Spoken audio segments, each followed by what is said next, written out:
Like, hey, Scoob, did you hear Nikki Blake is hosting a Scooby-Doo panel? No. Yeah. Like on today's Scooby-Doo episode, Scooby-Doo and Shaggy meet Nikki Blake. Yeah, in a Scooby panel. Like, we need to get this puppy started. Okay, Nikki Blake, take it away, Scooby-Doo. This is the first Scooby panel. We're just going to discuss the topics that I sent you. And, we can go in depth as we want. We have all the time that we need. So I'm excited to do this.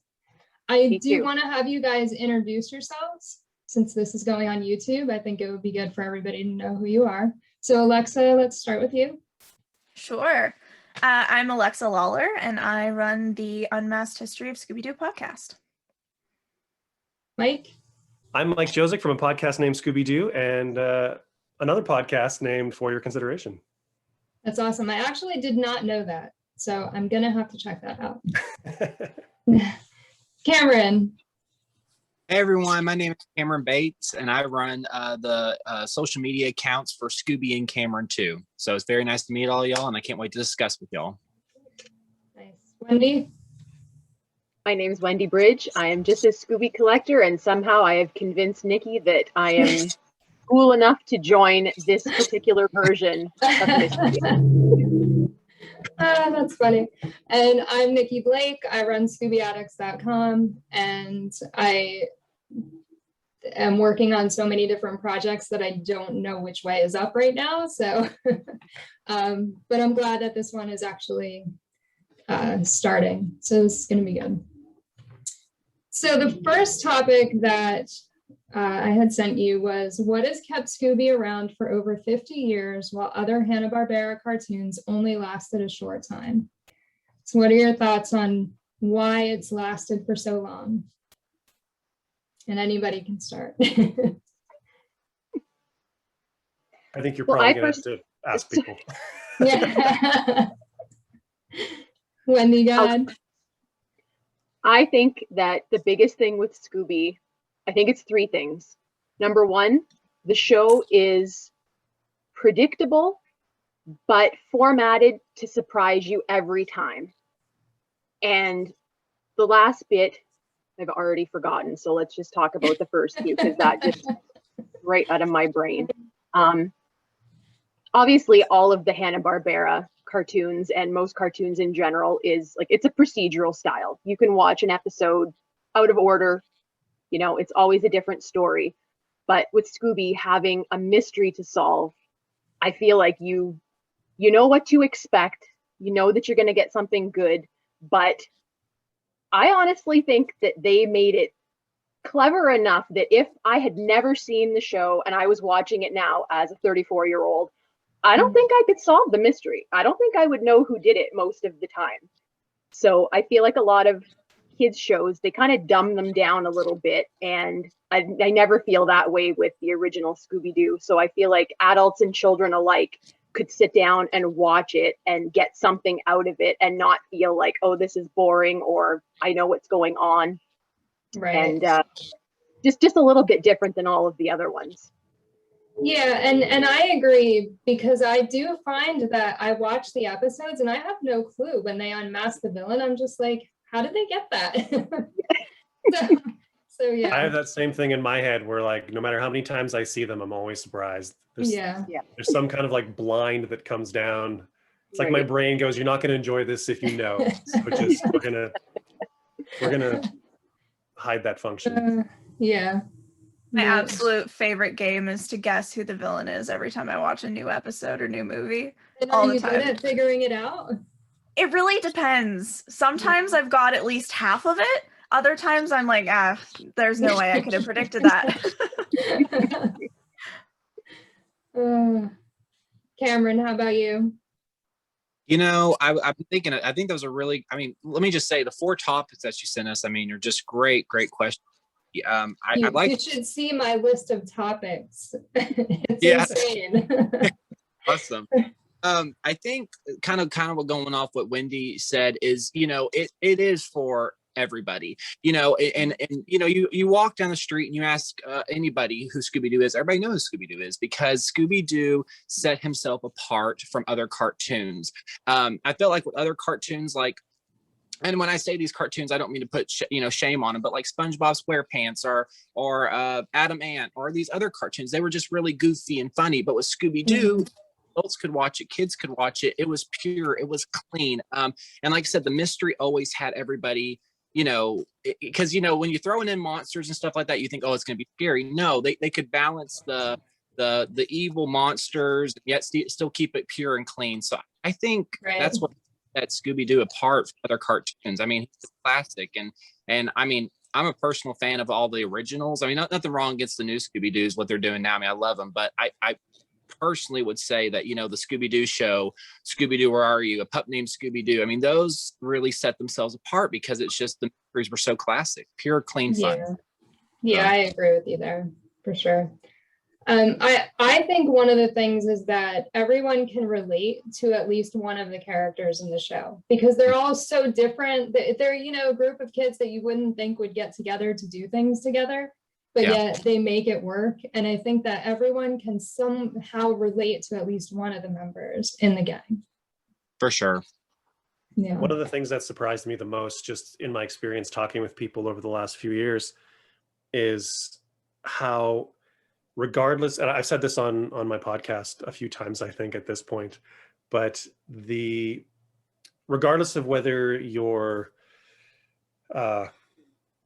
male, female, gay, straight, person of color, like you've got these 4 teenagers, these 4 archetypes, and they are archetypes and mirrors for all of these people from all of these diverse backgrounds. And it doesn't matter to them that, Velma is a white person. They identify with her character, with her personality, with her, for years, not entirely out sexuality. And there's so much that, in a way, they're archetypes, but they're also kind of blank canvases. So you can kind of put whatever you want into them, and it doesn't change the character, but it allows you to identify with them in a way that really connects you to them. And I think because also they are such good friends and they don't judge each other, and the gender roles aren't, really defined, especially for the period, it just creates this really kind of neutral, safe space. And I mean, they're teenagers, right? Like there's a lot of stuff that they shouldn't be worrying about or representing or whatever. They're just, it's all about like friendship and togetherness and just being cool to yourselves and whatever. I mean, like, who wouldn't want to drive around with their friends and their dogs solving mysteries? Right. Yeah. Yeah. And kids especially, I think, would see, oh, it's a talking dog and I get to be in this cool van. And yeah. Wendy, what were you going to say?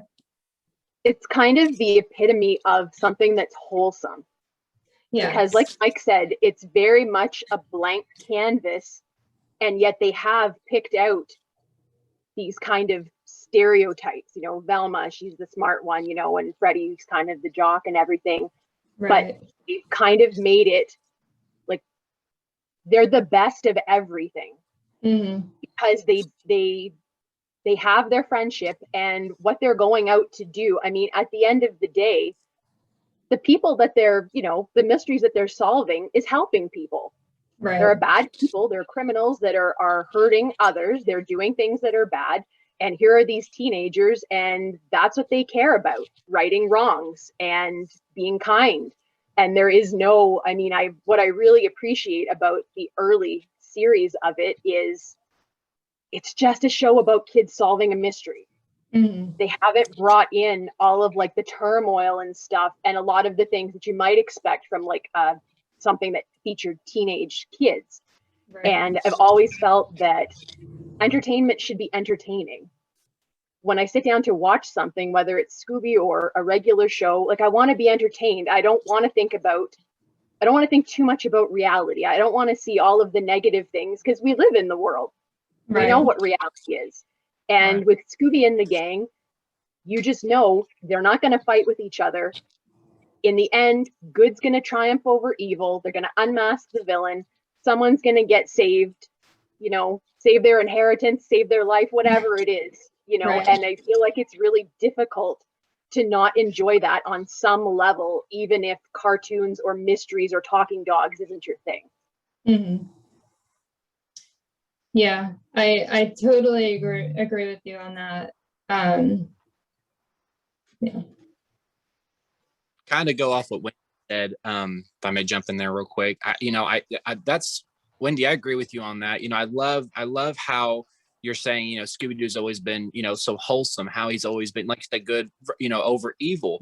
And Nikki, to go back to your question, you know, what's kept Scooby-Doo around, you know, versus other cartoons that, you know, have gone off the air. I think it's also too, it teaches kids, you know, because, you know, if you go back to like a pup named Scooby-Doo, I remember in one episode they were talking about how drugs were bad, and that was really cool. And you know, in a lot of other episodes too, it's kids. You know, you take 4 different teenagers that have 4 different personalities, you put them in together onto a show, and they're all the best of friends. But then it's showing, you know, kids, you know, hey, it doesn't matter what you know, walk of life you come from. It doesn't matter, you know, what your background is. You know, if you can watch Scooby-Doo and they're all, you know, friends, then, you know, like you said, because when you're watching the show, you want it to be where it's, you know, it's clean, it's wholesome, it's fun. And you know, you want to just escape into that show. And Scooby-Doo allows you to do that because you're trying to solve the mystery. And yet there's, you know, there's funny little jokes. The Scooby's being goofy, and, you know, Shaggy and Scooby are run away from the monster. So I think when you take all those things and put it into one cartoon, I think that's what makes Scooby-Doo. Yeah. Yeah, I think that like the voice actors originally just infused so much life and love into all the characters that it's just like a testament to Frank Welker still voicing Fred today, 50 years later. Like it's just so like iconic, really, to be able to, you know, have so much personality through voice acting. Yeah, for sure. One of the other things that I thought kind of kept it going is that there's so many different series. So there's kind of a series for everybody. You know, you may not like a pup named Scooby-Doo, but maybe you like Scooby-Doo Mystery Inc. Or, you know, there's something for everybody to like, because some of the series are just so different. They are, yes. Yeah, as long as you keep that core of what makes it work, and you keep that intact, you can kind of go ahead and update it for whatever the new generation is. Like you say, there's so many different series, and they are all different, but at the core they still have the same heart. And so I think that just makes it can go on as long as it wants to. You can lean towards the funny, or you could lean towards the scary. Like you can really do so much with Scooby-Doo that it's so versatile. I think it's also, and I'm going off on a we're making it real quick, and I'm going off on a different little branch.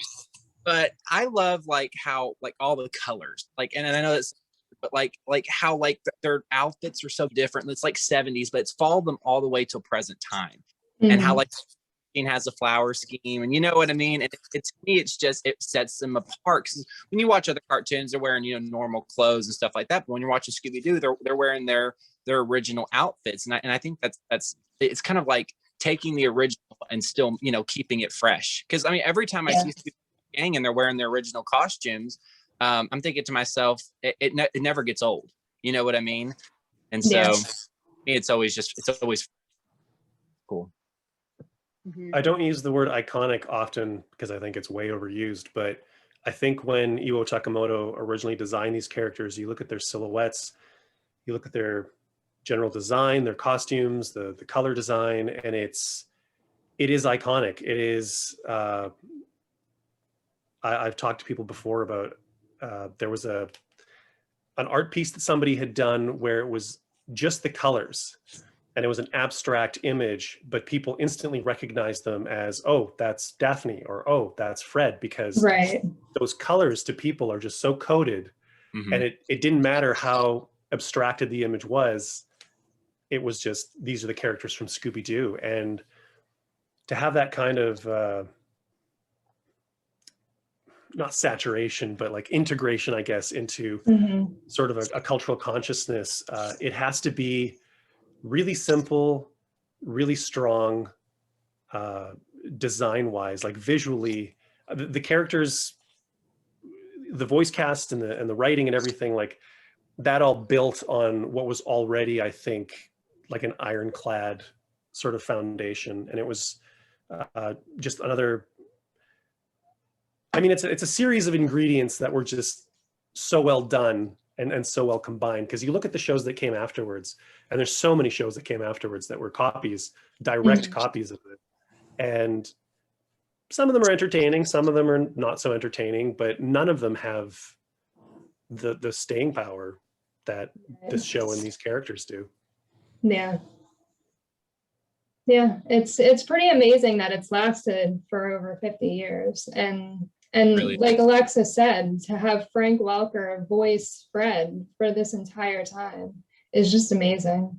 He is one of those people that I would love to meet. Yeah, me too. Maybe someday. It's kind of cynical to say so, but I don't think you could also discount the fact that, you know, it stays around because Warner Brothers wants it to stay around. Or Joe. Sometimes I feel like Warner Brothers doesn't really give Scooby the, I don't know, like sometimes I feel like they just kind of are, Scooby, you just go over here, we're gonna do all this other stuff. And you know, 100%. like I feel like fans, podcasters, whoever, we're posting every day, you know, we're keeping Scooby out there. We're basically free advertising from Warner Brothers, but yet they don't come to us and say, you know, hey, what would you like to see? Or how do you think we can make this better? Or, you know, anything. It's like they don't really care about our opinion. And sometimes I feel like they should, because some of the newer Scooby stuff that they're putting out is just not like it was. Yeah, they're not showing Scooby the respect that he deserves. And I think that's because they don't realize how much respect people have for that franchise. Right. You know, like, yes, there is a very good chance if you slap Scooby's face on something, the majority of us are either going to watch it or we're going to buy it. Yeah. But like you say, some of the new stuff, I mean, they're getting a little free and loose with it. And I think that's because they don't realize exactly what we've been discussing. Like, why does Scooby have the staying power? And it's because of how it makes people feel. You know, we love that dog and those kids who have been around for 50 years. And we've loved them this whole time. And yeah, we're going to keep loving them. But like you say, I don't think they realize what a cash cow Scooby could be beyond what they're doing if they ask the fans, like, what is it that you like? What is it that you want? If they were sitting down with people like us that, you know, like you say, we post every day, we talk about it. If they were paying attention to all the reasons that we're giving, they'd be like, you know what? We could maybe keep going with this, but just like step it up a few notches.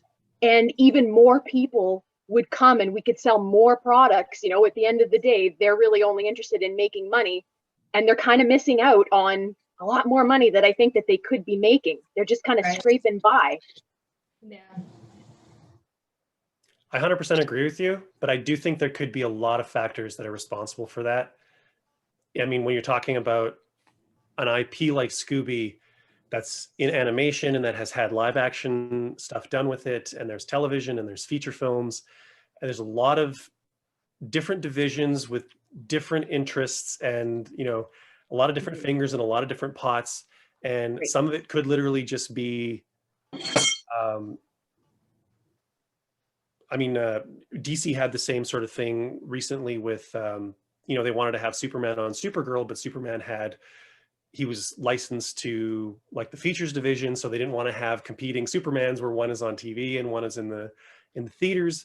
I think the audience is becoming more sophisticated, or is showing that they're more sophisticated than studios are giving them credit for, because, you know, all of these superhero universes now have multiverses and so many different versions and so many different media. But there could be this idea, whoever's in charge could also have a huge influence on what gets developed. There could be people within who are pitching constantly, who are saying like, hey, we need a live action Scooby show just like Riverdale, or hey, we need an animated show that's just like this, or we need to do this in features, or we need to build, a Hanna-Barbera expanded universe or whatever. And it's happening really slowly. And I can only think Johnny Quest is a perfect example. Johnny Quest has been kind of off and on in development for like 30 years. It's kind of a no-brainer concept, but somebody somewhere along the line is just nixing it because they don't believe in it, or they don't get it, or the people who have the power to make these things happen just aren't giving them the thumbs up, or they just don't want to spend the money on it. That might change now. I mean, we've got the Jellystone, coming to HBO Max. I'm curious to see what happens after Scooby-Doo Guess Who ends. We're probably going to get a SCOOB sequel because SCOOB performed well. Yeah, I don't know. Every time I look at what kind of Warner Brothers / Hanna-Barbera is doing with the IP, it's frustrating, but I always do think like there's probably so many factors that I can't even comprehend. And you talk to some of the people behind the scenes, and even they're throwing up their hands because they're like, I'm in the middle of this and I don't get it. So yeah, I think that's part of the reason why they don't turn to the fans. I think there's also a fear of letting the tail wag the dog, essentially. It's like, we own the IP.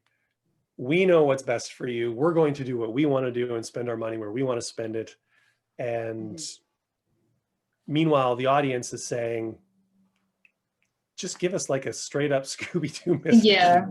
That's all we want. We just want Be Cool Scooby-Doo on DVD. We just want, Mystery Incorporated on Blu-ray, like whatever it happens to be. Just give it to us. We will give you money. And they just, Sorry, that was a long rant. I don't even want to get into all of the Scooby episodes that haven't been released on physical media yet. Yeah. Well, maybe someday we'll see them. So we're going to move on to actually topic number 4, because we were talking about the characters being wholesome. So topic number 4 was, how do you feel about the sexualization of cartoon characters? I have seen so many different cosplay, especially on Instagram lately, of Daphne and Velma, and they're typically half naked. I've seen a lot of it. It seems to be a very popular thing right now. So I just thought it would be a good topic to discuss. And I think, if you don't mind me, go ahead and go start. for it. When and people may disagree, and like this is my opinion, people may disagree with me, and if you do, please speak up. But to me, when I watch Scooby-Doo, I always go back to it's pure, it's clean, and it's fun. When you start taking Scooby-Doo and the gang and you start putting them in situations where someone's dressing up as Daphne and Velma and trying to act sexy, or you're making a movie and Daphne and Velma are, I'm not saying they have made it yet, but someone tried to make it in the future where they're trying to act sexy, or you're putting Scooby-Doo where there's drugs or guns. I mean, when you start taking Scooby-Doo, trying to put them into another world and trying to take worldly concepts and put it into this pure and clean cartoon, to me, I don't like it, and I don't think a lot of fans like it either. I look at how people are saying, and I may people may get mad at me about this, but when people say, Velma's a lesbian, well, here's my thing. I have nothing against people that are gay, lesbian, straight. I'm a person that loves everybody. I truly am. But when you start taking things like that and trying to implement on these cartoon characters, I'm like, just leave them as they are. They're perfect as they are. If you want to make a cartoon, another cartoon with all these things in the world that you want to, then make a brand new cartoon. But when you're trying to take something 50 years that it doesn't need to be messed with, doesn't need to be touched, and you're implementing, because like Wendy said from the very beginning, why go ahead and mess with these guys? They've been around. You know, when you're watching Scooby-Doo, you don't want to know what's going on in the world. You just want to, you know, escape to the Scooby-verse. You want to escape to the Scooby-Doo Right. world, you know. And like, people may disagree with me there. I just when I see Scooby-Doo, because you know, and you'll see pictures of Scooby-Doo where he's a zombie, or there was that picture going around for the longest time where Scooby-Doo, the gang were standing around his funeral. I'm like, who makes up this crap? Like, why? You know what I mean? Like, who makes up this stuff? Because Scooby-Doo is going to be around forever. We all know, we all love him. I mean, he's just that, it's pure, you know. And I don't know, start trying to take worldly concepts and like sexualize character. To me, it's just but like I said, other people may have different opinions, so that's just what I think. So yeah. Yeah, to go off what Cameron said, I mean, you've pretty much said like everything that was in my head. I agree with you 1,000% on all of that. I mean, I don't have a problem with people, you know, they want to have fun and dress up and everything, like that's okay. But as far as like what you're gonna do with it on like a commercial scale and what you're gonna push, I feel like just it is what it is and it works, and you don't need the rest of it. To be honest, I don't really like it when I see, even done in a wholesome way, where they're trying to push like the Daphne-Fred relationship. Yeah, there's nothing wrong with it, but is it necessary?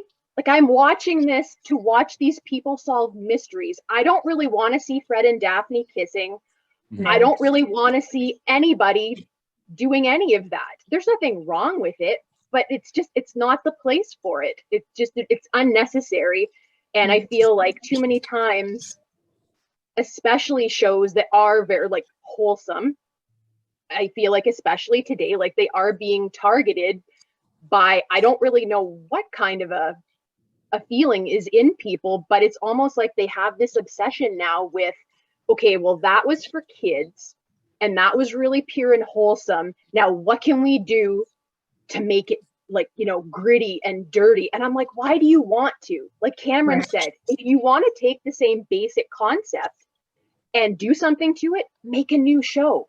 Yeah. There's nobody telling you that you can't have quite literally a series with 4 teenagers and a dog and do whatever you want with it. You know, and I think that would be fine. But I remember I watched one episode of Riverdale and I was like, never again, because I grew up with Archie comics, and you know, they kept saying at the beginning, you know, oh, well, but it's not meant to be that Archie. And I'm like, well, then why did you name all of the characters after everyone in the comics and make them look like that? Like, you are banking on the franchise to bring in your viewers, hoping that some of them will be okay with what you're doing. And I personally was not. Nancy Drew is another one. If you're keeping the character's character intact, run with it. Make a whole bunch of series, you know. But I think that's the key, is when they want to sexualize the characters or they want to take it beyond, you know, just solving mysteries and stuff, like that's what you're doing. You're changing the character of the character, and I don't think that's okay. As soon as you want to change the character's character, you need a brand new character. Right. You know, if I had created something and then someone tried to do that with like my intellectual property, it would make me mad, because I'd be like, no, I made this character to be this way. And if you don't like it, make your own character. You know, like I definitely, like Cameron, I completely agree. It's just, you know, people can do what they want, but I'm personally not into it at all. Right. And I think the one thing that makes me the most uneasy about it is that, like, they're teenagers. They're supposed to be like between 15 and 17. Like, it makes me uncomfortable. Yeah. See, it's that, for me, it's that, and the fact that it's made for kids. And to me, you don't take something that's made for kids and then turn it into something sexual, because that's just weird. You know, like, kids will want to watch, if they like Scooby, they're going to watch any type of Scooby they can find. Right. And like taking like Scooby Natural, for example, which I really liked, but some kids are going to watch it because they're like, oh, it has Scooby in the title. Right. Not for kids. Yeah. Right. You know, Alexa, kind of going off what you just said, like, you know, they're teenagers, they're in between. And, you know, kind of going back to take, for example, Scooby-Doo Mystery Incorporated. When they tried to make the relationship with Shaggy and Velma, everybody was so uncomfortable with that.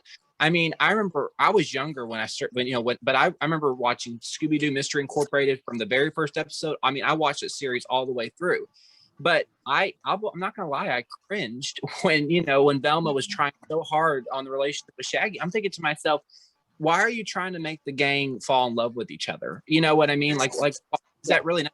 Lexa, kind of like you said, they're teenagers. Why are we doing this? Like, is it really necessary?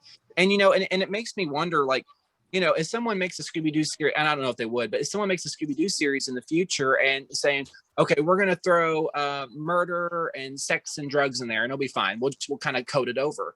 And, you know, Alexa and Wendy, it's kind of like y'all said, Scooby-Doo, a kid turns it on. Oh my gosh, there's Scooby-Doo. And she turns it on. It's like, that's not Scooby-Doo, or, you know, why are they doing this? Or why is this in there? You know, my mom told me that's bad. That shouldn't be in there. And why is Scooby-Doo doing that? Or, you know, why is, you know what I mean? So it's, I just, you know, going back to keeping it pure. I mean, I think when you keep it pure, you know, you can't go wrong with that.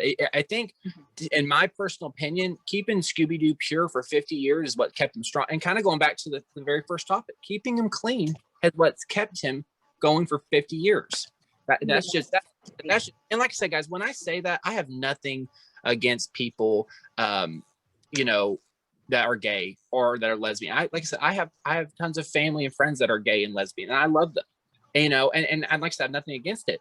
But then when you're trying to, you know, put it into a cartoon that has nothing wrong with it, you know, I'm like, guys, make a different show, make a different movie, you know. So that's where I'm coming from. Mike, what are your thoughts? I have lots of thoughts. I have issue with some of the sexualization that you see, partially because of what Alexa said, how they are at their core teenagers between 15 and 17. But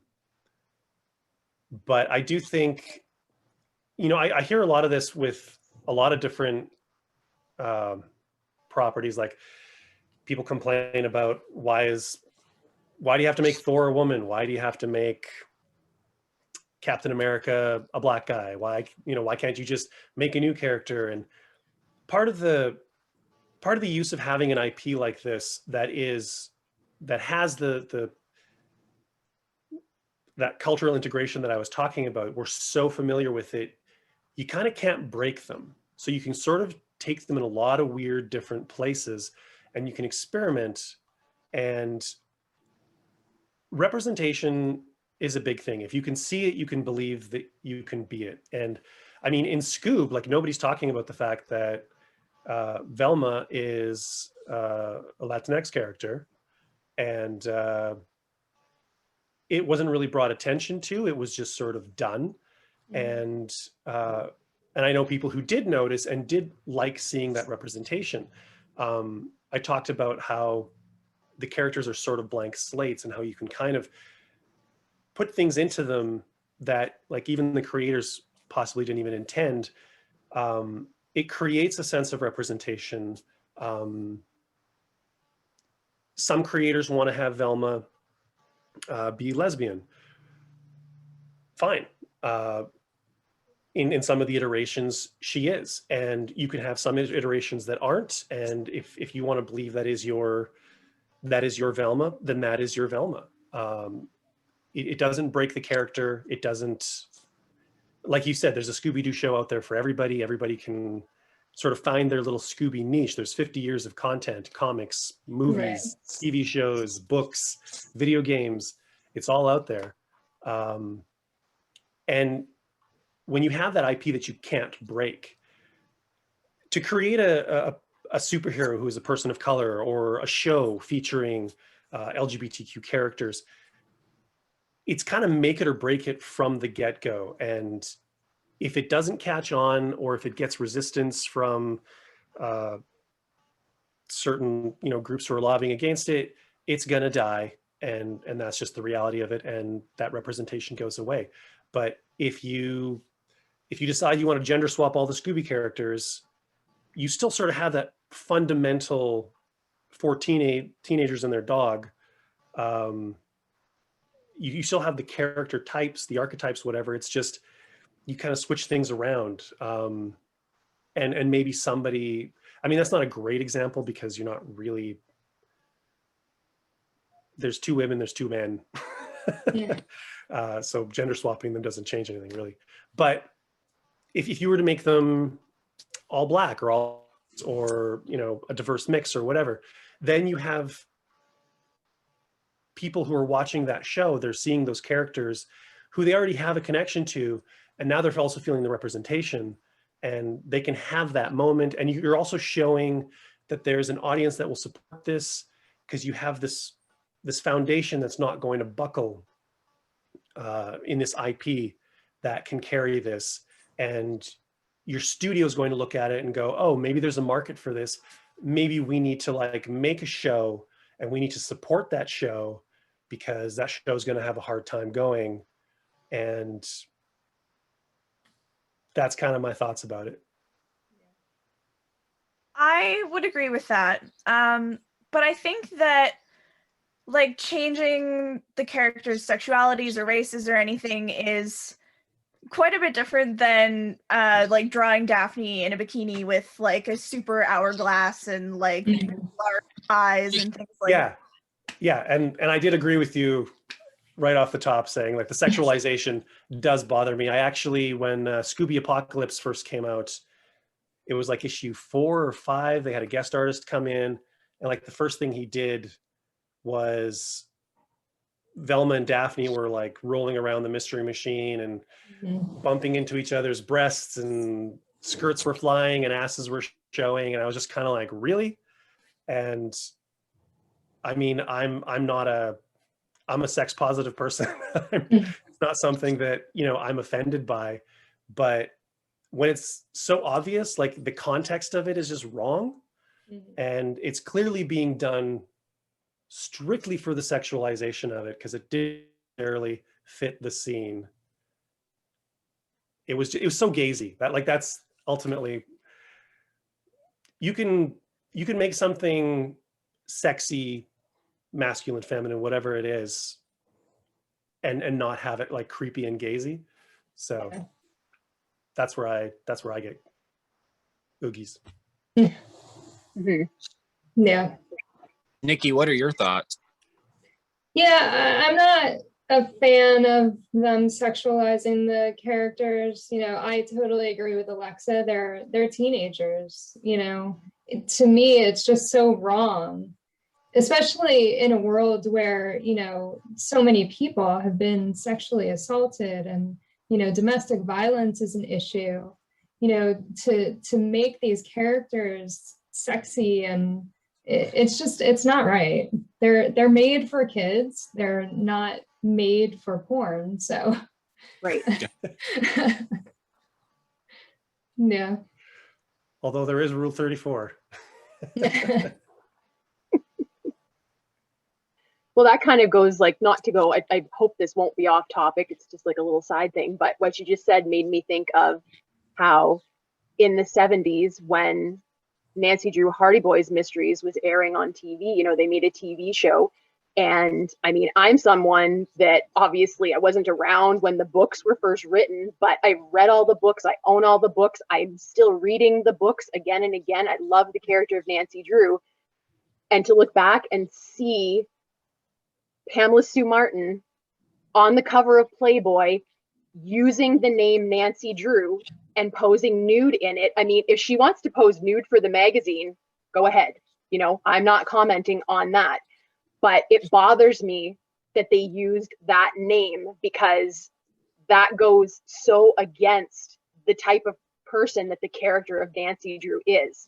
So when you see like Daphne and Velma doing that sort of thing, I mean, imagine a girl dress up like Daphne on the cover of Playboy. Would it look cute? I mean, I guess, you know, but if they were billing her as Daphne Blake from Scooby-Doo, like it would just feel like really wrong. Like the context, Mike said, the context matters. And if the context is all wrong, you know, Daphne at 16 years old is not going to be doing that. Or should she? you know, in the universe that has been created for Scooby, where it's a wholesome show. It's appropriate for everybody at any age, at any time, in any, you know, anytime. Anyone can watch it, and no one's going to hopefully be offended, because we're not, you know, we're not putting people into boxes. We're taking all of the boxes away, and it's like, just be yourself. You know, just be yourself. It does, we don't have to deal with all of the stressful things that happen in reality. You know, it's just like, here they are doing this. But yeah, it's really disconcerting when, you know, there are times where I'm like, gee, I wonder what's for sale on Etsy that's Scooby-Doo.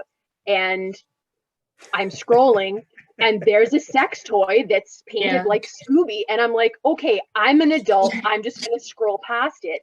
But the thing is, like, how many younger people are also, you know, there's no like age limit on like, and Etsy, like they're selling homemade crafts. Like, that's what they're known for. And I'm like, if you want to make that, fine, but maybe this is not the place to be posting it. Like, maybe, I don't know, a little bit of discretion. I agree with you. I moderated a panel for Gray, who of course does the voice of Daphne, at a convention a few years ago. And she wanted to give me an autographed picture for doing it. And she had like 3 choices. And one of them was, I didn't really like the design of it. It looked too much like, sometimes you get like those marketing departments that just Photoshop the clip art together, and it's all just, you know, it's very bland. It's not very interesting. And there wasn't a lot of representation from, you know, eras of the show that I really liked. The stuff that was super early didn't look very good. And the only other thing there was, it was an image from, I believe it was Camp Scare, and it was Daphne in a bikini in the woods. And I was like, it's the only version of the character depicted that I like, but I feel deeply uncomfortable getting a picture of Daphne in a bathing suit. And she said, well, if it helps, this one's technically rarer because the kids generally go for the other ones, not for this one. And I was like, okay, I guess, why not? So she gave me that one, and she signed it to Mike, Jeepers, you're an adult. And I didn't realize until later, after we finished the panel, and I was like showing it to somebody, and the Jeepers you're adult just made it like even more awkward. Yeah. And there was a context to that joke, because I was taking it because I wasn't a kid who would take the other ones. Right. But then here's this teenager in a bikini, and I'm a grown man. And so I treasure it for its like super awkwardness, but I don't display it. No. Oh my. So moving on to our next topic. What are your thoughts on the voice actors not being told that they wouldn't be voicing the characters in Scoob? So I can read you, if you want, the comments that they made on Twitter, and then we can go from there. For sure. Yeah, let's get that. So on March 2nd, 2019, Discussing Films mentioned who was going to be doing the voices. And Matthew Lillard retweeted it and said, well, this sucks. What a crappy way to find out. Thanks, Hollywood. You never cease to amaze me. On May 14th, which was the day before Scoob was released, Gray Delisle said, people keep asking what I think of Scoob, and honestly, I probably won't ever be able to watch it. I'm certainly not saying that you shouldn't, but to listen to someone else doing the voice I've done for over 20 years is just too painful for me. Jeepers, I'm sorry. And then on May 15th, Matthew Lillard said on Twitter, Dear Scoob, I hope you're everything the world needs in this time of crisis. Have a great opening.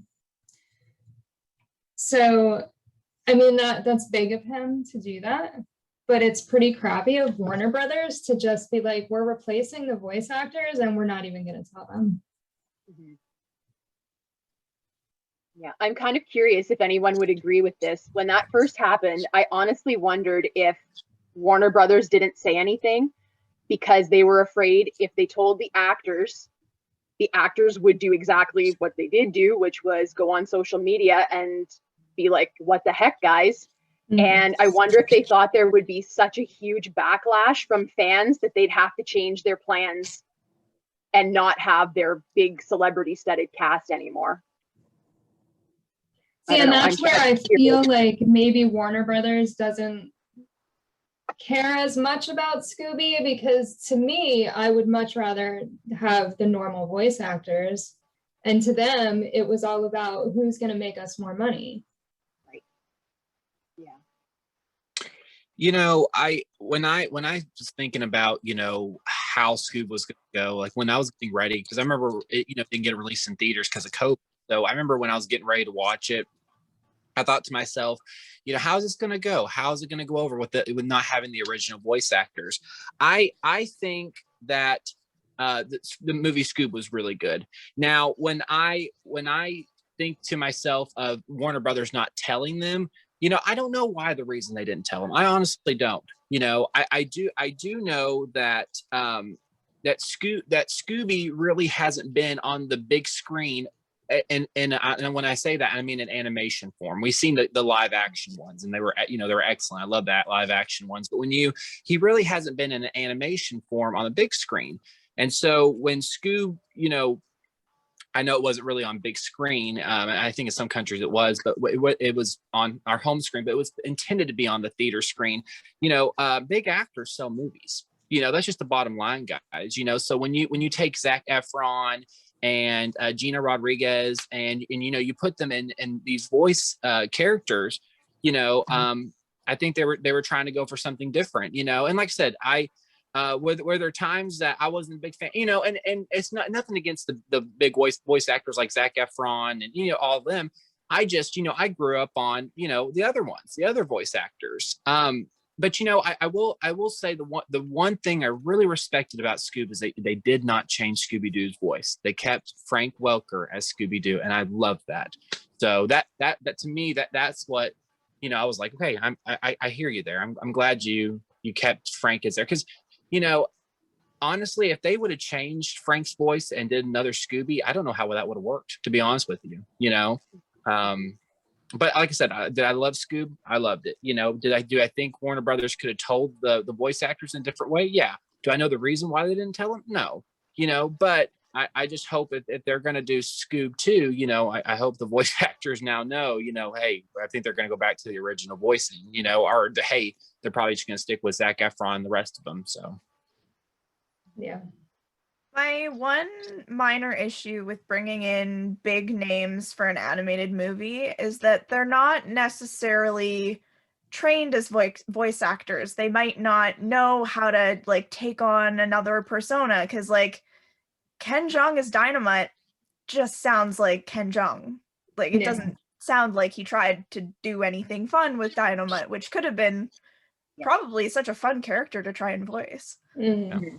Or, you know, even take Tracy Morgan as Captain Caveman, you know, and I'm not saying anything bad against Tracy. I love Tracy Morgan, and I love Kim Jong, because I think they're great actors. But, you know, the original Captain Caveman was, you know, like Captain K, you know, he was screaming caveman, you know, air.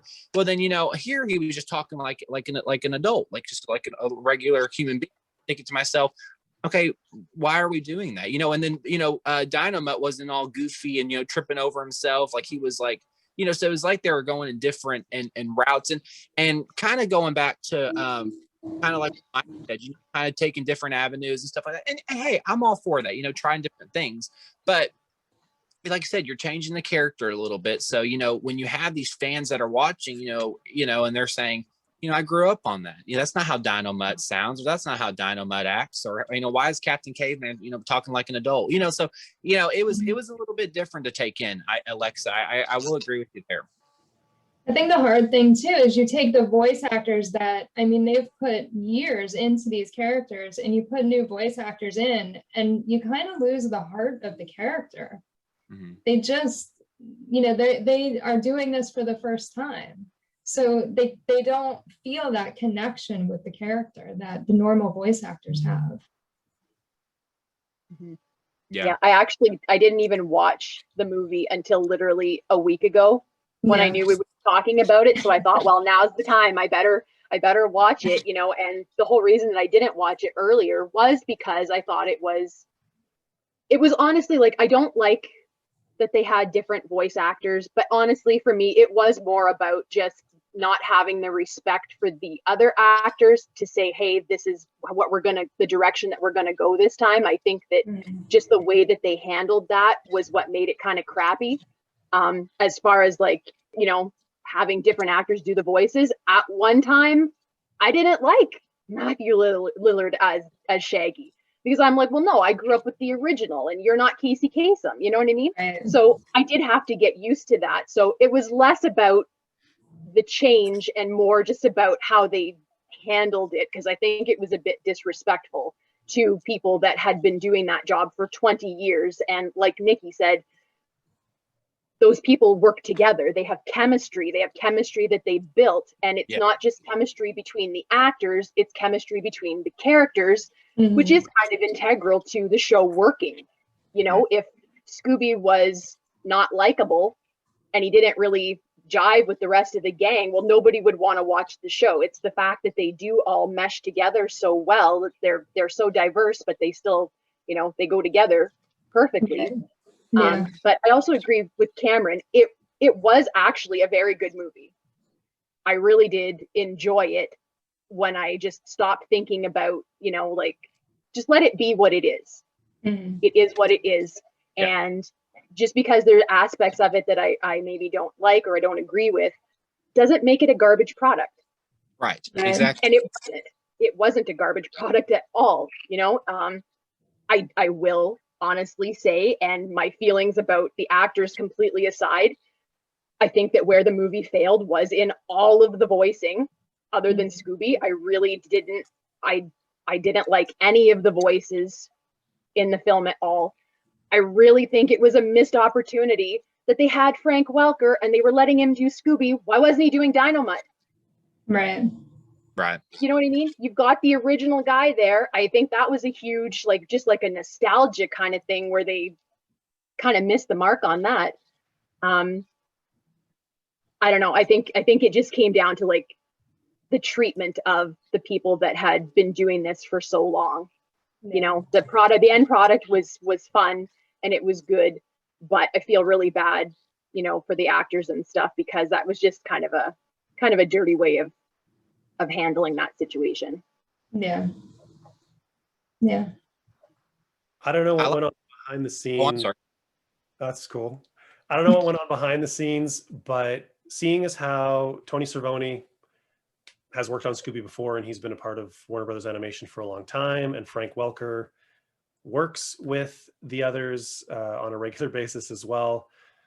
I kind of wonder about how much they did or didn't know, or how they were or weren't told, just because I sort of feel like it's a hard thing, especially when you have Frank being a part of it, Right. To not actually have some sort of conversation or dialogue. I do think it's possible. I'm a fan of everybody involved, but it might have just been a little bit, you know, hey, let's try and rile up the social media a little bit just to show Warner Brothers kind of what the support for us is. And I can understand, I disagree with, but I can understand why the studio creating an origin story, creating this movie, which is supposed to be the first movie in this expanded Hanna-Barbera universe series of films that they want to make, saying, like, we're starting fresh, we're starting new, this is a new thing. And I've been bringing, like, the superheroes into this constantly, but that's like the other, like, giant IP sort of out there right now.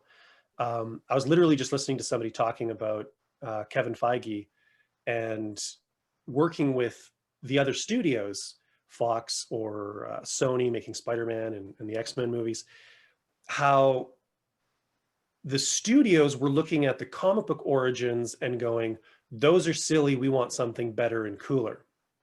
Whereas Kevin Feige, being a comic book fan and watching how those movies were performing and what was succeeding and what wasn't, when he ended up in charge of Marvel Studios, he knew to bring it back to those comic book origins and those comic book looks, and to not eschew the costumes and the bright colors and the weirdness of it, because that's what we love about those characters in those comic books.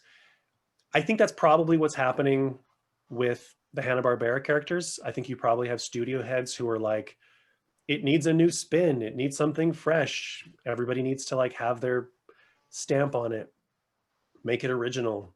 And having a new voice cast, I think, would probably be one of the things that they would just assume is natural. I mean, it was, same thing with the live action films. They didn't bring Frank Welker in to do the voice of Scooby. They brought in somebody who's never voiced the character, publicly before. And when those things succeed, that tells them, oh, this works and our ideas are great. So, and also, kids are going to go see these characters no matter what. Like you were talking about earlier, you put Scooby-Doo on something, the kids are going to watch it. The parents, though, you have to tell them it's going to be the guy from Scream playing Shaggy. It's going to be, Freddie Prinze Jr. and Buffy the Vampire Slayer playing Fred and Daphne. Mm-hmm. It's Zac Efron. It's Amanda Seyfried, playing these characters, names they recognize, and they're going to go, oh, they're playing those characters that I remember as a kid, and that's kind of novel, and that's what's going to kind of rope them in. And they're also trying to go for a really broad audience. They're going for the broadest audience possible.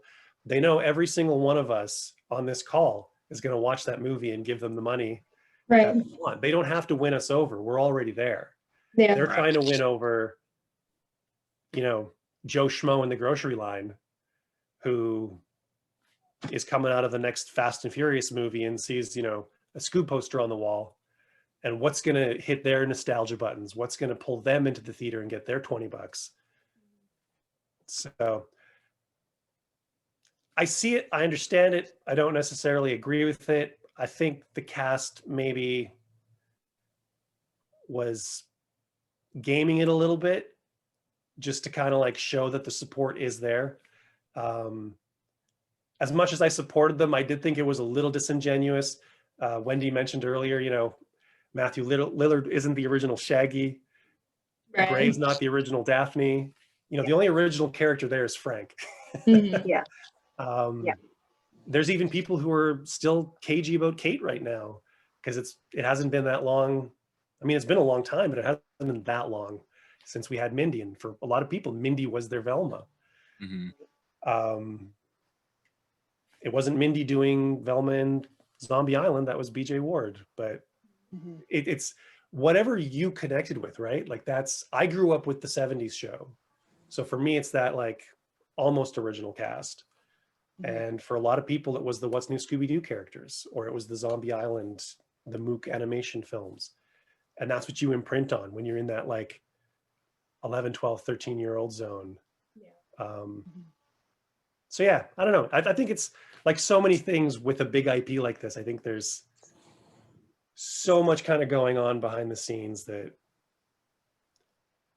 I can understand it, though I don't agree with it. Though I also kind of want them to try new things, and like Captain Caveman's a really tough character to translate. And I think visually they did a surprisingly good job. That design that Bryn Matheny came up with the dreadlocks and stuff, I was like, I think you cracked it. Didn't 100% buy Tracy Morgan's performance of it. It was a weird disconnect for me. I don't love Will Forte as Shaggy. Yeah. I think he's a little too abrasive with the voice. But I like some of the other characters. So I don't know. And like with anything else, if it rubs me the wrong way, I'll fire up Mr. Incorporated or People or What's New or Where Are You, like whatever. Yeah. So. Yeah, I was just, when you were saying that, I'm sorry, Cameron, I'll just be a sec. To just go on what you just said, Mike, I was just going to say the great thing is that with technology today, we can go back. If you don't like the new stuff, you still have access to watch the old. And I think that's kind of what is the saving grace of the whole thing, is that the fact is they are going to try new things. we're not going to stop them from doing that. It just is what it is. It's the nature of the business. It's going to continue. As long as Scooby is around, they are going to try new things, and some of them we're going to like and some of them we're not.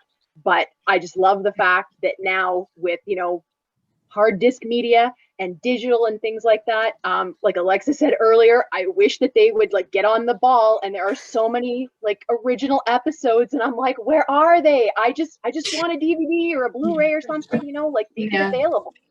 But as long as we have access to that, and something that some of my friends often bring up too is how even though we might not love the new stuff as much as the old, it does kind of open up an opportunity for new fans to find the show.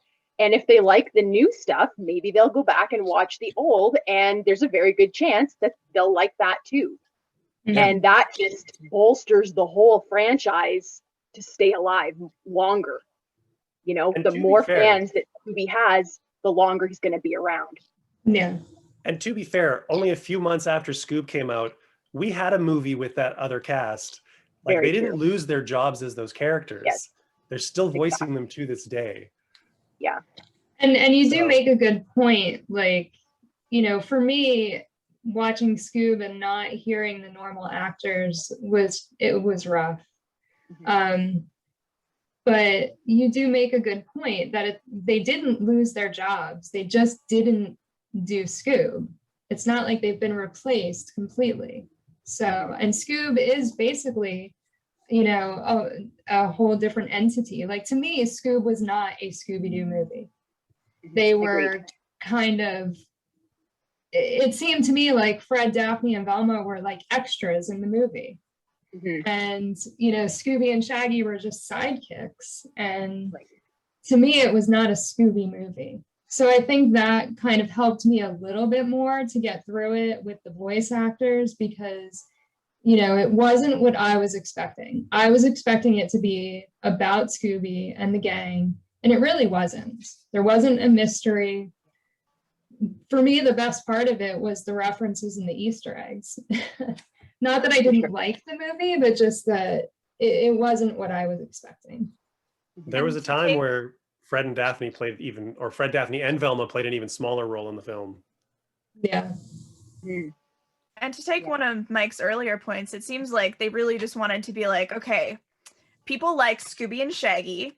They like superheroes, so we're going to make that a really big plot point. And they like celebrities, so we'll just toss a bunch of them in there, and maybe we'll get more people into the movie. Simon Cowell was in the movie. Yeah. His son was...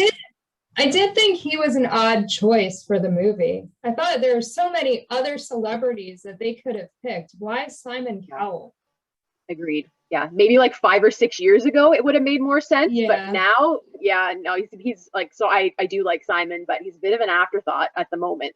I'm not sure that he drew in any viewers at all. That's one of those moments where it's literally, I think he was a fan and he knew that the show was being made, and he probably had the ear of somebody who could get him in a door to talk to someone and say, hey, is there a role for me in this? Right. It's like sometimes when you have a band doing a song in a show, it's there because they happen to be signed to Warner Brothers, and Warner Brothers is like, we want people to hear this band. Two of the writers of those Mook animation movies were there because they were on contract with Warner Brothers, and they were just like, here, write this. And then they had to be completely rewritten. So it's a weird business. It's a creative business that's really not that creative, sort of simultaneously. You know, back to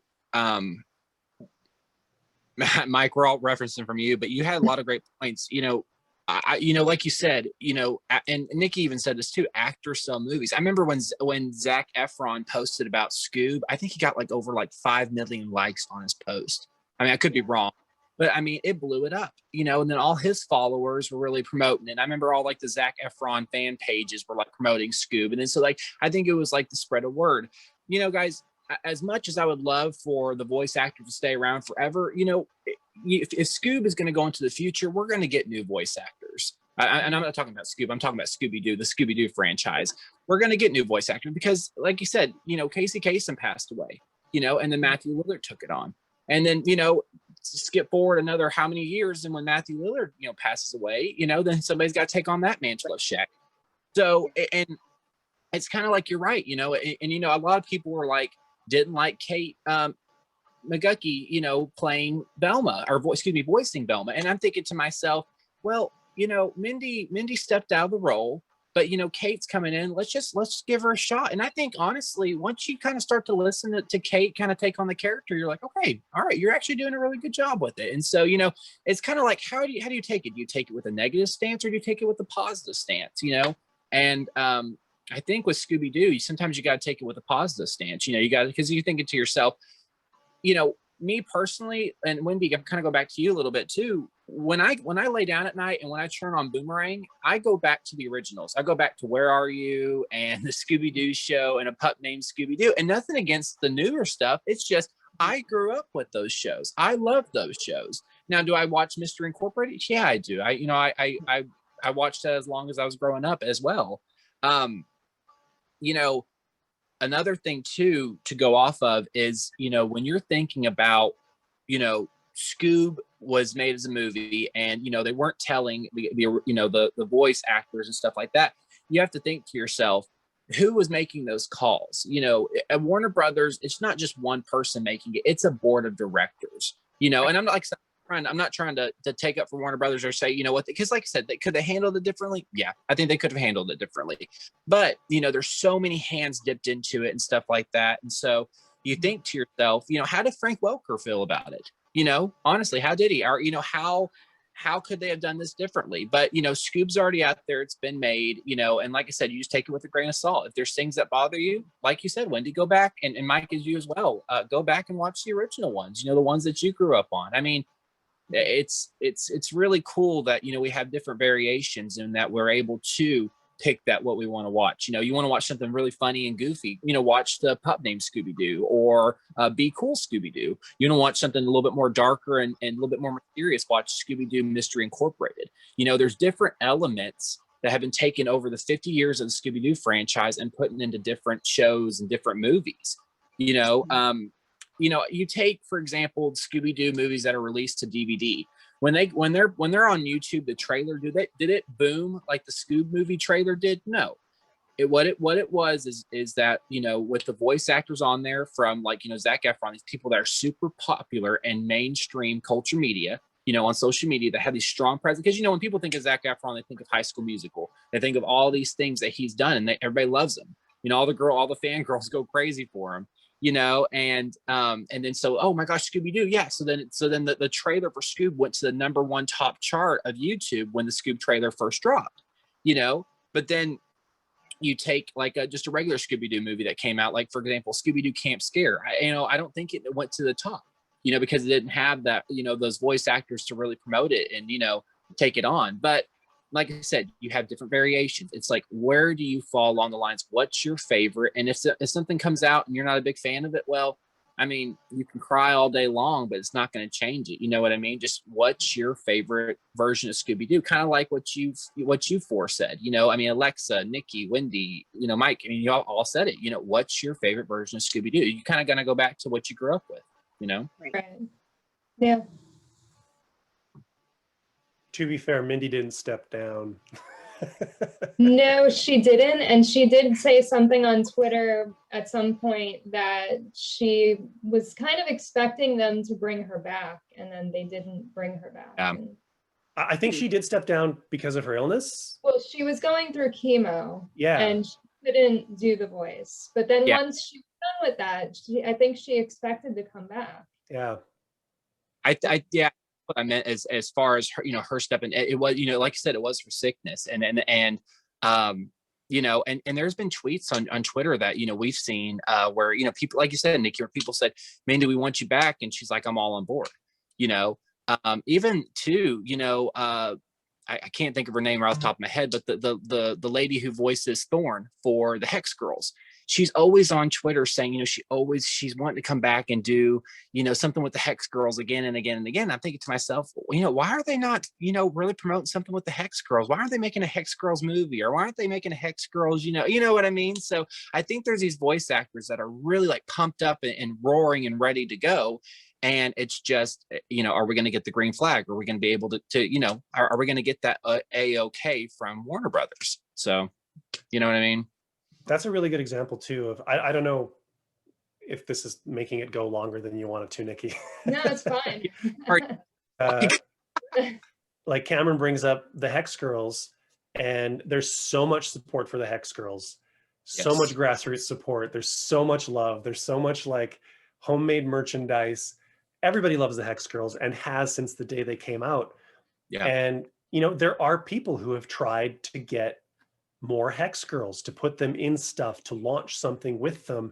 And there's resistance because somebody somewhere behind some desk doesn't think it'll fly, and they have the power to not make it fly.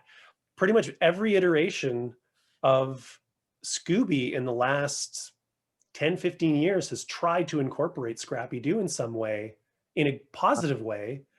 And somebody up top, whether it's, you know, Sam Register or somebody above him or somebody below him, is just like, Scrappy is a no fly. And probably because Scrappy has all that negative attitude kind of towards him. Yeah.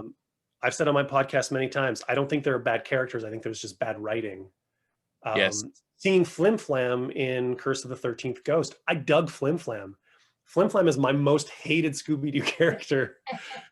And I wanted to see more of him. I would have watched the Flim Flam show after watching that version of him. And every time he gets pitched, somebody shoots it down. And that's just the weird stuff where like the fans are asking for it and they're just not doing it. And there's no good explanation as to why. And even the creatives don't know why. They just get told no. You know, it is strange, and you know, that, you know, fans ask for the Hex Girls and for Scrappy-Doo. I mean, I personally have been on many discussions about Scrappy-Doo. And on my page, I mean, I remember posting pictures of Scrappy-Doo. I get love comments about him, and then I get hate comments about him. And I monitor my comments very, very often because I don't want somebody, you know, cursing on there, because I have kids, you know, looking at my page as well. But, you know, my thing is you take, you know, the Scooby-Doo and Scrappy-Doo show. Scrappy-Doo is a puppy. You know what I mean? And you take the 13 Ghost, and he started acting like a little bit more mature dog. Like, you know, he's like, guys, we got to get this together. We got to catch the ghost. We got to put it back into the chest of demons, you know? So, and then take, you know, Flim Flam, like Mike said, you know, you take Flim Flam from the 13 Ghost. He was a little kid. Take him now into the Curse of the 13th Ghost, and he was a little bit more of an adult, you know? And to me, it's weird because I'm thinking to myself, you can't just scrap one character just because of one little iteration, because I'm thinking to myself, Mike, you hit it right on top of the head. It's not bad characters, it's bad writing. You know what I mean? But I do wonder, because they've been making more Scrappy merchandise, if that's the sign of something to come in the future. Fingers crossed. Yeah, that'd be great. Mm-hmm. Or hopefully Scooby Dumb or Scooby D. I would love to see. I miss Love Scooby Dumb. Yeah. And you know, again, they're really missing they're missing that. I mean, they should be implementing Scooby Dumb and Scooby Doo. People love those characters, and why they haven't brought them back, I don't understand. I mean, people love them, they want them. Just put them in Guess Who, or, you know, something. Bring them back. Yeah. I mean, you know, look at and sorry I'm talking so much. I love the topic, but you know, look at the Scooby-Doo show when Scooby Doo appearances. Those, like the gay episode, and my favorite episode, you know, the scary the vampire bats and scaredy cats, where, you know, it was the Gramps the Vamp. That was my favorite episode, but it was because Scooby Doo was in there, and like they were cousins, and it made it so much fun. And so I've always loved Scooby Doo. I have like every Scooby Doo merchandise has been made because I just love them so much. And I'm thinking to myself, those popular episodes, if you're not actually watching the old Scooby Doo and seeing how popular Scooby Doo was with this, you know, I'm thinking to myself, bring them back, you know, bring them back, and you would have more positive ratings. You would, you know, because you're thinking to myself, oh my gosh, I remember growing up on Scooby-Doo. I saw him on these certain episodes. Or, you know, and he was also in the Laugh Olympics. Laugh Olympics was a great, you know, that went over real well. You know, Scrappy-Doo and Scrappy-Doo show. People love that. People love the Curse of the 13 Ghosts series. You know, so bring Scrappy back. You know, I think if they bring back Scooby-Doo, Scooby-Dum, Scrappy-Dee, Whoopsie-Doo, you know, all these different characters, you know, it's untapped potential, I guess, as I should put it, untapped potential. I'm thinking to myself, you got these great characters here and you're not even using them. So, I mean, what are we doing, guys? You know, are we just going to forget about them and just leave them in the past? No, bring them back, you know, bring them up and, you know, use more of the Hex Girls. You know, I mean, there's such a following on the Hex Girls. There's such a following on Scooby-Dum, you know, bring them to the light. I think it would boost the ratings of Scooby-Doo more. To me, that's just my opinion. So, yeah. And that, again, goes back to where I feel like Warner Brothers should be listening to the fans, because those are the things that we want to see. And granted, we're already fans, but, you know, because we love those characters and other people will love those characters, it will help them to boost sales, you know, to get more people interested in the show. oh, yeah, for sure. I think Warner, to a certain extent, is still stuck, much like pre-2008, you know, Archie comics, where they just view it as, oh, this is just for little kids. And it was in like 2007, 2008, where one of the founders of the Archie Comics company, his son took over and started being more experimental and started like trying to reach different audiences and doing interesting things. And that has created stuff that I know some of the people on this panel don't enjoy. But Archie Comics never used to be in comic shops for a really long time. It was just on spinner racks because Archie was garbage and Archie was for kids. You bought your digest at the grocery store, whatever.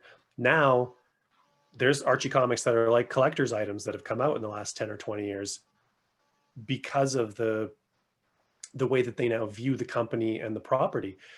Warner Brothers still looks at Scooby-Doo as being a cartoon show for kids. They've stopped producing, well, I think the Blu-rays is something that's a broader topic, because I think their DVDs still sell and they're moving to the UHDs, the 4K. I think they're trying to phase Blu-rays out, so that might be the thing there. But they don't look at their home video releases for Scooby-Doo as for a collector's market, for an animation fan base, people who've been following a property for like anywhere from 2 to 50 years. And you can tell that by the fact that there's no bonus features. You can tell that by how they release it, how it's just literally like slid under the door and out into the public and hope that maybe some people buy, you know, whatever they pressed. It's until they start looking at the property as this, like, you know, this juggernaut, this legacy thing, that it's the Mickey Mouse of, you know, Hanna-Barbera / Warner Brothers. I don't think we're going to see anything like really interesting or really robust, other than we're going to produce 1 or 2 direct-to-video movies. We're going to throw a feature film at the wall every now and then to see if it sticks. And the love is going to come from the people that they hire who sneak the stuff in because they're fans. Mm-hmm. Those are the people trying to sneak, you know, Scrappy into the shows. Those are the people that are trying to take it back to, you know, what the show was. They're the ones who are maintaining the integrity, I suppose, of the IP at this point. It's their love for it. So, you know, when you say, you know, like adult concepts, like, okay, guys, take for example Scooby-Doo on Zombie Island. I love Scooby-Doo on Zombie Island. I thought it was a great movie. Was there a little bit of darkness in there? Yeah, there was. But here's the thing. I love how Scooby-Doo on Zombie Islands was balanced. It's like, if you want to throw some of those concepts in there, okay, which I know Warner Brothers is going to do, but balance it in a good way, kind of like you did on Scooby-Doo Zombie Island. If you throw full on darkness or full on whatever and Scooby-Doo, And it's like, it doesn't work. But if you balance it in such a good way where, like you said, Wendy, from the very beginning, good triumphs over evil. Or Alexa, how you say, they're still teenagers, but you're still keeping it where it's good, but yet you're still putting it on a balanced scale. I mean, I don't know. What did y'all think about Scooby-Doo on Zombie Island? Did y'all think it was a good balance? Yeah, I loved it. It was a unique thing, though, where they had almost no oversight. That was literally like Glenn Leopold, Jim Stenstrom, Right. Davis Doy, and Lance Falk being told, here's some money, here's some time. We'll be over here. Let us know when you're done. Mm-hmm. Now, because it makes money, they have oversight. So when people try to do those things, even when they're balanced, they get shut down. I don't think we're going to get another Zombie Island unless the IP goes dormant for a while again. Mm-hmm. Yeah. Other than that, I thought it was awesome. I remember they did an interview with Glenn Leopold, and I got to ask him a question. And I said, Glenn, I said, what made you make it dark in a way? Because, like it was the werecats and the actual real zombies.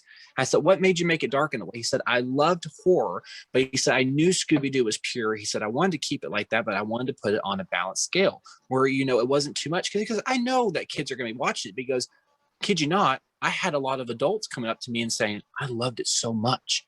You know what I mean? Because it was still Scooby-Doo that I loved, but yet you still made it where it was still, it was, because when you're watching Scooby-Doo on Zombie Island, you get freaked out by the noises, or you're like, oh my gosh, they went missing. And then, it's kind of like, it's kind of like that dark, eerie, they're on the swamp, the bayou, and they can't get off, so, I mean, it was really neat. And kind of take for example, also too, the witch's ghost, I think that also kind of balanced out really well. I think those 4 films, Cyber Chase, Witch's Ghost, Zombie Island, Alien Invaders, I think they did a really well job with those 4. And I constantly see it on Instagram and Facebook and Twitter and just everywhere over the internet that people love those 4 movies. I mean, heck, even actors have tweeted about it. I remember Chrissy Teigen, she tweeted out about Zombie Island, how she loved it so much. So, I mean, they balanced it out well. And I hope that, like I said, I know they did a second Zombie Island movie, Return to Zombie Island. A lot of people weren't fans of that movie, because they didn't feel like it really went back to the first one, because there was like, oh, well, the zombies were fakes, or we were just having an illusion. It was like, why are you doing that? Zombie Island was a hit, so why don't just kind of go off that, or going back to the island? And me and Nikki, we personally work with Scott Ennis, and he was the voice of Scooby-Doo in some of those movies. And he tried to watch Return to Zombie Island. He said it did not go back to the first one. It did not pay tribute to the very first movie, and he was like, that was a bit of a bummer, and I'm like, yeah, I do know what you mean. It couldn't, though. Like it really couldn't, just because, well, for several reasons. One, it was working within a different continuity because it was carrying over from Curse of the 13th Ghost. Right. So they had to maintain a certain level of verisimilitude with, ghosts and zombies and whatever being real or not real, and just kind of walking that line. Plus, we're way beyond that point, as I said before, where they can make this stuff with little to no oversight, and you just get, a relatively pure kind of creator's vision.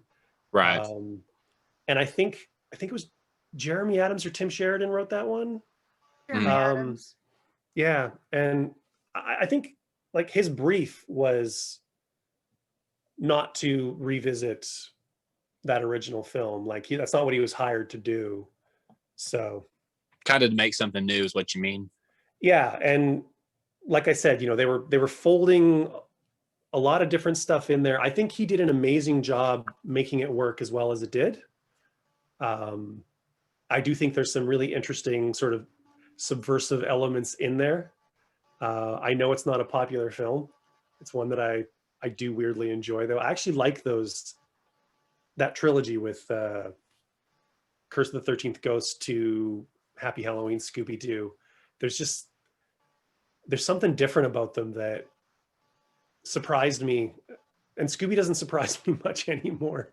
So yeah, it was a good fresh take, I would say, because you look at the Curse of the 13th Ghost, and you look at Return to Zombie Island, I mean, they did throw some cool elements in there, like, you know, Elvira, you know, Mistress of the Dark. I love her. So, you know, to see her on, you know, Return to Zombie Island. And then the Curse of the 13th Ghost. I know a lot of people are upset that, you know, Scrappy-Doo didn't make an appearance in there. And, you know, they acted like they didn't even know who he was, because Velma was like, what's a Scrappy-Doo or something like that, you know?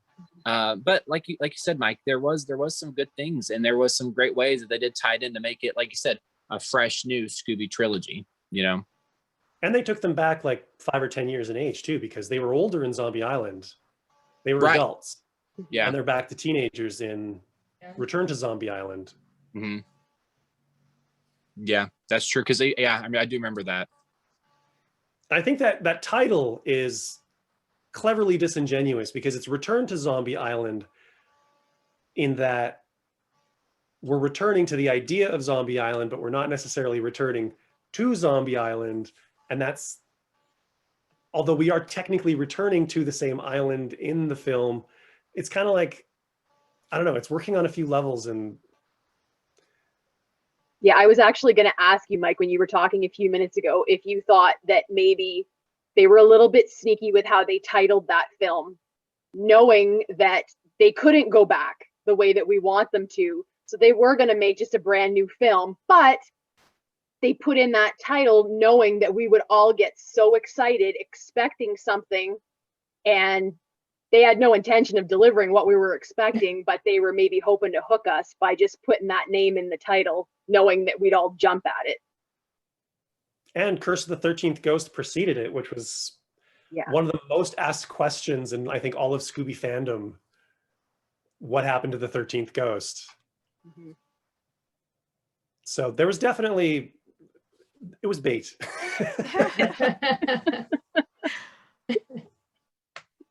Absolutely. So I have one last topic that I did not send you. It's not anything crazy. So the one reason that I did these panels is because people do not like to talk about Scooby-Doo with me. My friends and my family do not understand. They just don't get it. They think I'm Speaking crazy. Of bait. They look at me like I have 10 heads. They're like, why? You know, why do you have all this Scooby stuff? Why do you watch Scooby? Why do you talk about it? It doesn't make any sense. Do you guys find that it's hard to talk to friends and family about Scooby? Maybe some of you have people that understand it, but I know for me, I don't really. The extent for me is people like going to a store and seeing like a new Scooby-Doo movie out or a new collection, and they'll send me photos of it and they're like, hey, like this is out, do you know about this? I'm like, yeah, it's been out for a month and I've already picked it up, but thank you.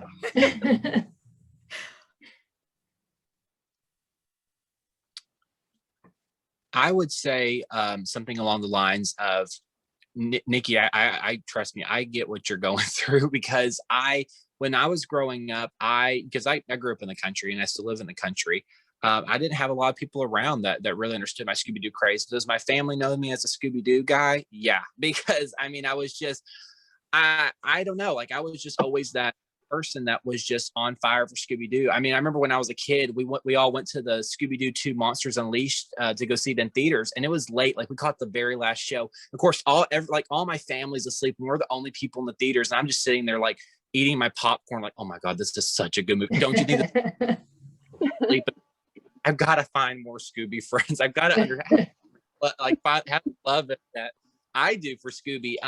I think it really took off when I really started my Scooby-Doo Cameron Too page. You know, I started that page not to, you know, be affiliated or not to, you know, get money or not to, and that's what people ask me all the time. Do you do this because you like want to make a career out of it, or do you do it because, and I'm like, no, I do it because I love Scooby and I want to connect with other people that love Scooby. I mean, to me, the Scooby-Doo community, I mean, you got people that draw Scooby-Doo, you got people that collect Scooby-Doo, you got people that, you know, just post reviews about the movies, you got people that collect comic books. I mean, the list goes on and on and on and on. Me personally, I collect Scooby-Doo. It's my, my goal is to become the largest Scooby-Doo collector. So as I'm going along and meeting these other Scooby-Doo collectors and these other people that love Scooby-Doo, like you four on this chat today, like I love talking to you guys because I feel like y'all understand the love that some people just, like I said, people love Scooby-Doo, but I feel like there's those people that are just like diehard fans, and it's very refreshing, I would say, to connect with y'all. I mean, what do y'all think? Do y'all think it's very refreshing to connect with certain people that are diehard Scooby-Doo fans as well? Yeah, I definitely think so, because I grew up where nobody around me, at least my own age, even knew what Scooby-Doo was. I live in a very rural area. I still live in the same place that I grew up in. And most people had a TV with like 2 channels. And we had a satellite dish that got American programming, which was amazing. And so I would watch Scooby, and my friends were like, what are you even talking about? They had no idea what that even was. And living in, Northern Ontario, there's not a lot of stores. So, and at the time in the mid to late 90s, I'm sure in certain places there was a lot of merchandise, but up here, it was a big deal to see anything Scooby related in the store. When Scooby-Doo on Zombie Island came out on VHS, I can still remember my mom driving me to the store to get it. It was a huge deal because there was no Scooby stuff, not up here anyway. And, but I am very fortunate that my 2 best friends, they actively hunt for Scooby things to get for me. And I absolutely tell them all the time, I'm like, I don't deserve friends like you guys. My friend Megan, those big Scooby greeters, and they usually have a themed one for different holidays and stuff.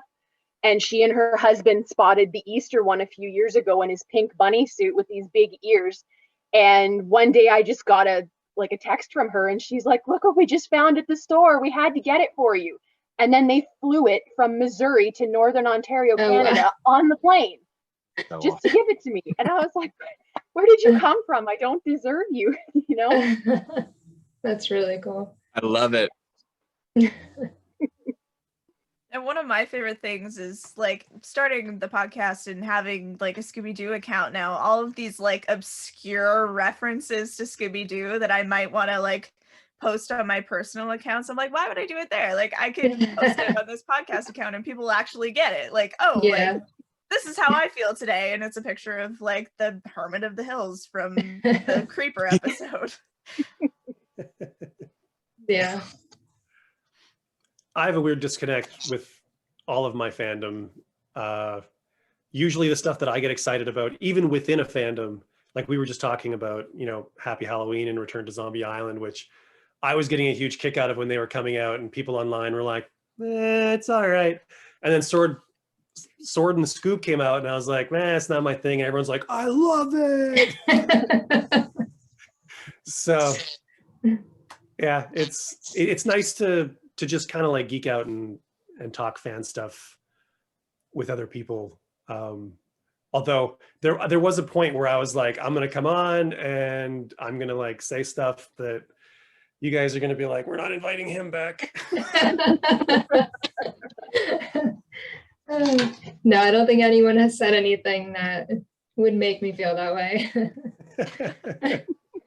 I love how diverse the Scooby community is. I mean, and here's my thing. I think we're a very loving community. When I say, sometimes we have differing opinions. I mean, even on this chat today, we all have different opinions on things and on how Scooby-Doo has been portrayed over the years and stuff like that. Yeah. But I love how we're all respectful of each other. I love how we're all loving in the community. I love how, there's one guy in our community, his name's Ashton Hardy. He got COVID. And I love how all the Scooby accounts start sharing and saying like, get better, prayers, hope you're doing well. And I'm thinking to myself, like, this is a Scooby community that we like created. Like to me, it's just, yeah, we have the love of Scooby-Doo, but we also have the love for each other. So I don't know, like to me, I love following you guys. I love following y'all's accounts because y'all are posting about Scooby-Doo. Y'all have the love for Scooby-Doo, but y'all are also very kind people. You know what I mean? Where there is other, fan accounts out there and other other communities for cartoons out there. And I don't think they're the same. Like, I don't think they're on the same level kind of we are, you know what I mean? So it's really, to me, it's just very wholesome. It's very just, it's a good feeling. It really is. It's nice because I feel like we all support each other. We're all, I share people's posts. I should do it more. But, I try to share what I can. And, I started Scooby Addicts for myself just because I wanted everything in one place. I don't feel like I'm in competition with anyone. I don't feel like I need to be better than anybody else. If people like my stuff, I think that's great. But I don't feel like, oh, well, Cameron posted this, how dare he? He posted this before me. To me, I think it's great, and I'll share the post, and we go on with our day. And I don't feel like there is a lot of competition between pages. We all pretty much support each other. Yeah, it's a really awesome community. Mm-hmm. Yeah. So does anybody have anything else to add? No. No, I think we covered all the important stuff. Oh, you should see my list of topics to discuss. We've only scratched the surface. I love it. So we are going to end this, but before we do, I want you guys to tell me where we can find you on social media, because this is going on my YouTube channel. So, Alexa? Sure. You can listen to my podcast, The Unmasked History of Scooby-Doo, on Spotify, Apple Music, or Apple Podcasts, I guess, Google Podcasts, pretty much anywhere you listen to podcasts.